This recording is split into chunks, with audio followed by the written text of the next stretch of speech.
Bref, un jour, j'ai créé une chaîne. Puis j'ai fait une vidéo. Bam 200 vues, j'étais content. Puis après, je cherchais l'inspiration. Encore, et encore, et Les encore. caractéristiques du régime nazi. Puis j'ai eu la flemme. J'ai regardé mon costume, il m'a regardé, j'ai regardé, il m'a regardé, j'ai regardé, je me suis regardé, puis je l'ai enfilé. J'ai cherché un sujet pendant longtemps, et après 2 mois, j'ai tourné. Bref, bienvenue dans ce nouvel épisode. Bonjour. Si je vous dis poulet, Platon et Diogène, vous me répondez Camoulox. Ouh, bravo Jean-François. et oui, vous avez raison. Notre histoire commence en Grèce antique, lorsque le grand Platon définit l'homme comme un bipède sans poil ni plume. Diogène, sûrement pris par un instinct cavadamiste, prit un poulet, le dépluma et le jeta devant Platon en hurlant « Voici l'homme ». Une blague qui n'a pas plu à Platon. Diogène, c'est aussi l'homme qui voulait vivre comme un chien. Ouais, vous avez bien entendu. Hein. Monsieur aimait pisser en public et s'entretenir le jardin secret en public. Son mode de vie était assez primaire, le monsieur vivant dans un tonneau.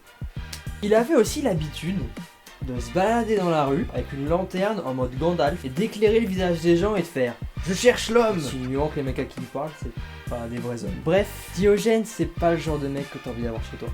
Ni devant chez toi. Si Kant existerait aujourd'hui, ça serait le genre de mec qui poste des vidéos motivation sur Instagram avec des sous-titres plein de fautes et qui met des citations d'auteurs très connus sur des images de lions ou de personnalités célèbres avec les hashtags persévérance, hashtag je vais réussir et qui arrobase plein de comptes dans sa bio.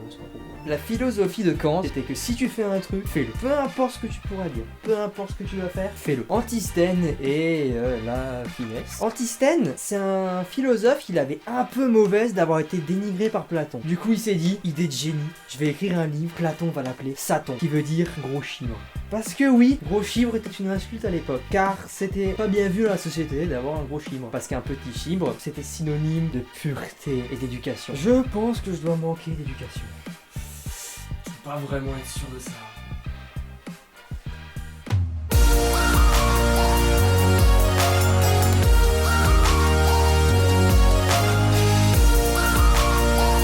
Quoi? Peur. Refais encore. Essaye de tenir au moins 30 secondes ou un peu plus. Comme ça, moi j'ai de quoi faire. Je les dis toutes.